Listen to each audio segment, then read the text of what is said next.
In 1646, the Dutch lawyer and businessman Adrian van der Donck chose a location on the Nepperhan River, a short distance from where it flows into the mighty Hudson, as the site for a new sawmill. Previously, the native Lenape had chosen the same spot for their village, which they called Nepekemuk. Van der Donck played a considerable role in bringing understanding of the entire region to European interests.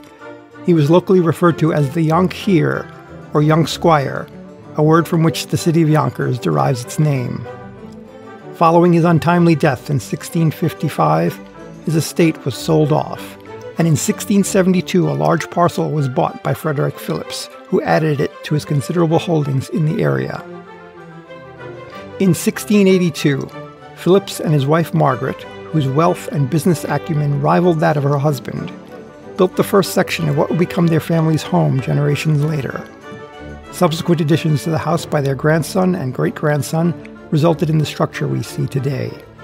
After nearly a century of wealth and prominence, the family's fortunes turned in 1776 when Frederick Phillips III, an ardent and vocal British loyalist, was arrested on orders issued by General George Washington.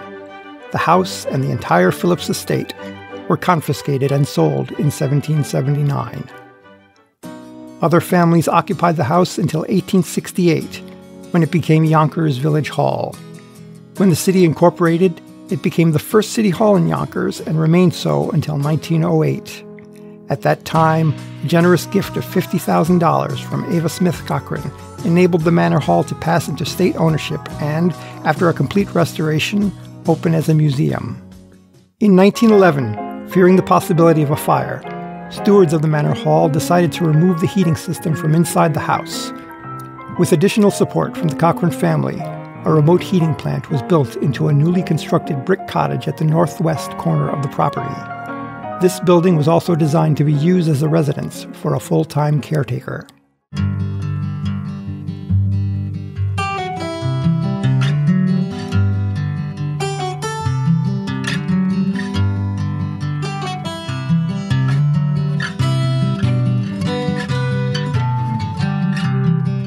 Built to provide both logistical and material support to the museum, the cottage has to date provided over 100 years of service. In that time, the cottage has received several renovations and upgrades. A fire in 1933, which seriously injured a state trooper, heavily damaged the cottage, destroying the roof. The last major modification was completed in the mid-1970s. Currently, a restoration of the cottage exterior, funded by a generous gift from RXR developers, is underway. The project is supervised by Rich Gromek, New York State's Historic Restoration Coordinator for the Taconic region. And so the cottage was built as a caretaker's cottage. And during the American Scenic period, which lasted until the state acquired it in 1966, the cottage was a residence. And then after the state took over the site again in 1966, it was soon after converted to offices. So one of the things that went in probably the early 1970s was men's and women's bathrooms were installed in a couple of the first floor rooms. And since that time, with the passage of the American Disabilities Act, we can't make those restrooms accessible. So the little addition bathroom on the Manor Hall is now the accessible restroom for the site, and we converted one of the restrooms in the cottage back to an office. We interpret the Manor Hall as a continuum, not just to a specific time period, not say to just 1750, but it also as a city hall and as a public historic site. We tend to interpret the entire span of its existence. Along those lines, the cottage was built during that late period when it became a public historic site. So it was built to be compatible with the Manor Hall in the Dutch colonial revival style, and it is over 100 years old. It is going on 110 years old now. So it is significant in its own right. But it is also a contributing historic structure to the National Historic Landmark status of the Manor Hall. Well, we try to repair instead of replace anything that's historic material. So any woodwork repair, you know, we use epoxy, consolidant and patching, and you know, in this case, the roof, we're not going to a historic material. We don't know what the original roof was. Oh, interesting. We know probably in 1929, a slate roof was put on at the same time that the Manor Hall got a new slate roof. Later, probably in the 1970s, that slate roof was replaced with asphalt shingles. So what we're doing now is, it's not important to match any look exactly or any material exactly on the roof. So that's an asphalt shingle that's got a slate look to it. Right. And so what's the scope of the work being done now? What are we We're seeing? replacing the roof. Okay. We're replacing the copper built-in gutters and roof flashing. Some minor exterior masonry repointing of the brickwork, woodwork repairs, and exterior painting. So can you tell me a little bit about the gutters? They seem to be a special part of this project. What's unique about these built-in gutters? Well, the copper built-in gutters are architecturally so that you don't see attached gutters on the building, and it's an architectural choice to do that. But the material should last 75 or 80 years, so we should get not only this roof, but they should last through the next roof that goes on this building. The roof should last 40 years. The painting work in this environment in Yonkers, we would get probably 10 years out of it and hope for 12. Yeah. And the masonry repointing should last 50 to 80 years pretty easily. Well, the technology in 1911 wasn't all that different from today, so mostly we're using modern materials. Of course, we wouldn't use lead paint the way they would in 1911. Right. In 1911, they would have had Portland cement used in the mortar. We could do that again, but we've chosen, both for environmental and historic preservation reasons, to use a natural hydraulic lime, which is akin to historic lime mortar. While we were doing the roof, we found some charred roof sheathing and charred rafters. And apparently there was a fire in 1933. We came to find out later on. So some of the roof sheathing did have to get replaced this time, but the rafters are structurally sound. The cottage location seems to underscore its supporting role. Tucked away in the northwest corner of the property, its modest design, described as Dutch colonial revival, was intended to blend into the grand presence of the Manor Hall, rather than make a statement of its own. And, while the cottage may never be mistaken as the main event, its ultimate significance might actually have to do with the people who lived and worked there. In the over 100 years since it was built, the caretaker's cottage has been home to 4 caretakers and their families. Although originally intended to provide a permanent presence for on-site personnel, the cottage today houses offices and administrative space. No one lives here anymore, except perhaps a few squirrels. Nancy Bauer and her family lived in the cottage during the mid-1960s. Her father, Albert Ludwig Bauer, was the site's final caretaker. Nancy's recollections provide a valuable glimpse into what it was like to live at Phillips Manor Hall. Right. What years did you live here? It feels like 1963 to like 68, 69. Okay. You know, but it felt like we spent a lifetime here, you know. Yeah. And your whole family, your brother and sister, the 3 of you lived here. Yeah. Would you mind walking through the house with us and giving us an idea of what the layout would have been? Sure, I don't mind. I don't mind at all. So what was this room when Sure. you lived here? This room would have been the living room, okay? And when we moved here, it was the greatest thing for us because we were told that, you know what, we got a new couch, we're going to get a new TV. So we all get excited and everything, you know, and then the day that Daddy brings the TV home, and it used to sit right there.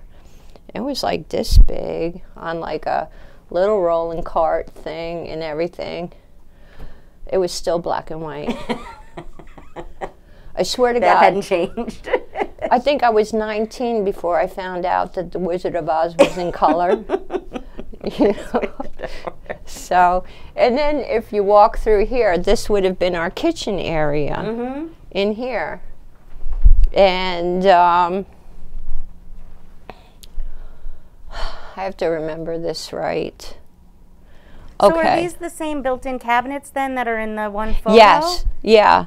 And it's in that one picture of my mom. You could see her mixer in the back and dishes on the shelves and everything. Our table was set up in here. I really can't remember if the stove was here or over here and the refrigerator. Like, it was one or the other, but I'm pretty sure the stove was over here. Of course, this was the hallway, but this room here didn't serve as a kitchen at the time. It was, we called it our utility room. There was a commode in there, a small sink, you know, shelving and everything. That's where we kept the first aid kit for the grounds, you know, and we kept our washer and dryer in there. That was our utility room. Gotcha. Then this room here, that's now our bathroom, this for the building. This was my mom and dad's bedroom. Okay. At the time, and on the wall, on that far wall, there was a door that went through into the next room, and that was our den. But people that come to visit the house, a lot of people always ask whether or not there are ghosts here, because it's an old house. People always want to know. Well, we had a tabby cat and we had a dog. And if I open the cellar door here, you could still see the scratch marks on the door from where Thumper was trying to get out. Because some people feel that there were ghosts downstairs. And he didn't like to be down there. Oh no, and neither like the cat either. You would have to literally throw them down the stairs. So this room over here, this is an office space now, but this would have been the den. And like I said before, there was a door that went straight through. We had left a desk here that had been handed down through the family, because when we moved from here, there wasn't room for it. It was a huge desk. It was oak. It was all carved and everything. One of my great uncles had made it, and it was handed down through the family. Well, we left it here, and, you know, with a message from us to say that they hoped that it would stay here. You know, and if not, that it should be returned. Well, we never heard from anybody, and it's not here, so I don't know. But it was a beautiful piece of furniture.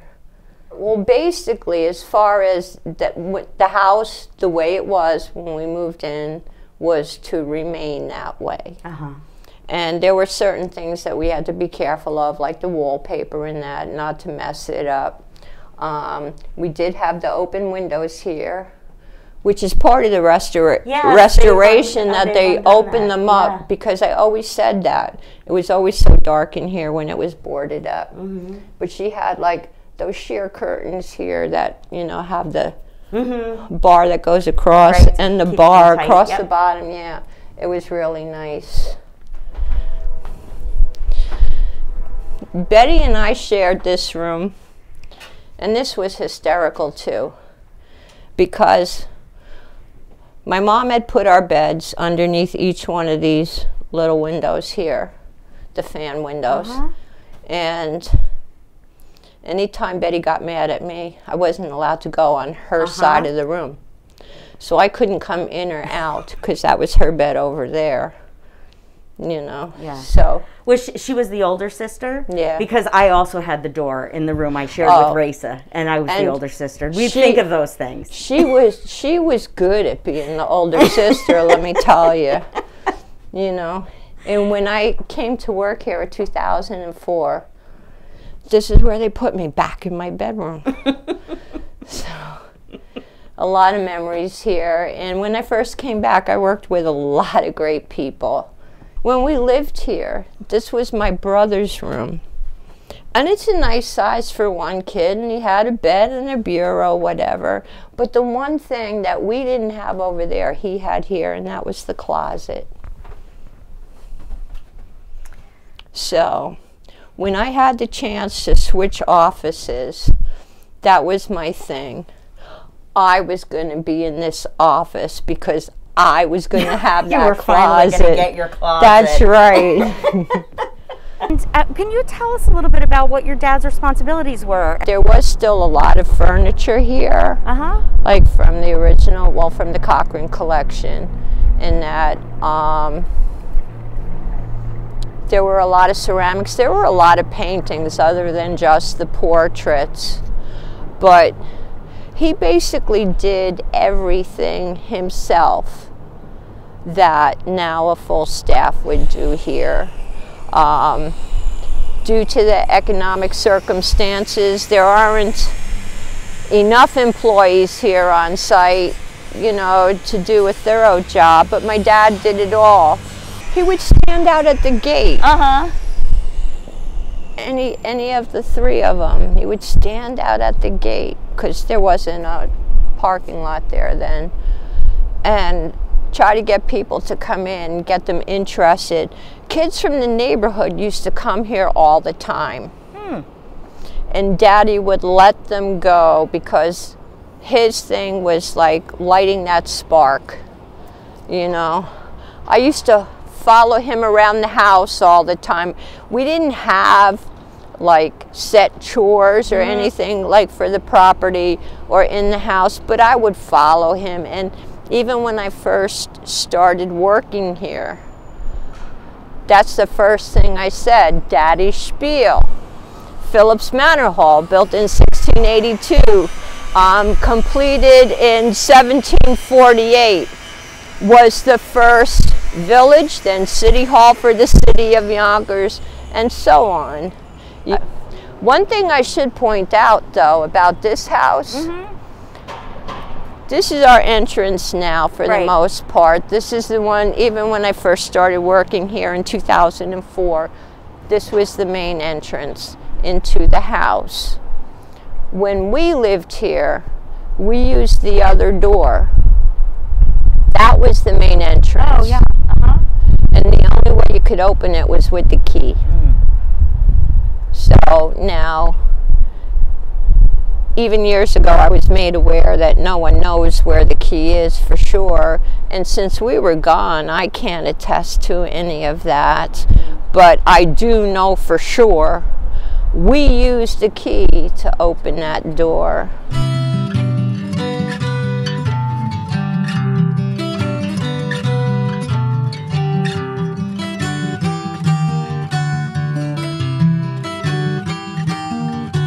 How is this room different from when you were living here? What do you remember about It's a lot less cluttered. When it's open like this with just the storyboards up, when we lived here, there were a lot of things. Like I said earlier, furniture, tables, chairs, spinning wheels. Oh, by the way, I have a picture of me standing by the spinning wheel over here. And in that picture, you can see clearly, it was a newspaper article, but the Lincoln letter that we have used to hang over in that corner. That's now upstairs. That's now upstairs and protected. This was basically my dad's space. But he had a big old roll-top desk that was over there, and back then, you know, people smoked all over the place. There's an ashtray there and everything. But this was basically his space in here. We welcome guests not through this door, but through the southeast door. Right.